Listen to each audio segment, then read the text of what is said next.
O time do Palmeiras está pela direita do campo de ataque com o Hendrick bem aberto na lateral do campo. Deixou a marcação de Gabriel Risso para trás, tocou para Mike, pé direito, cruzou na área. Chegou Piquerez, batendo, não bateu, é gol!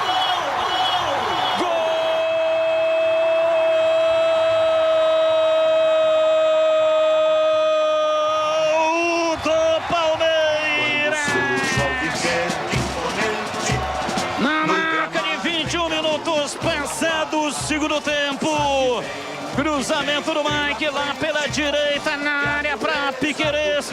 Ele se atrapalhou na primeira batida, mas na segunda e com o pé direito bateu, estufou a rede.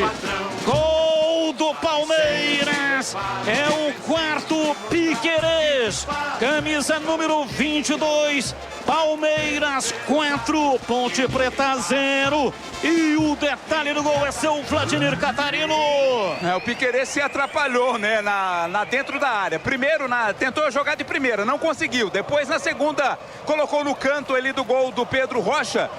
O time da Ponte está reclamando de uma falta que teria sido cometida para cima do Gabriel Risso, na origem da jogada lá na esquerda. O árbitro mandou seguir, está confirmando por enquanto o gol, quarto do Palmeiras, 4-0.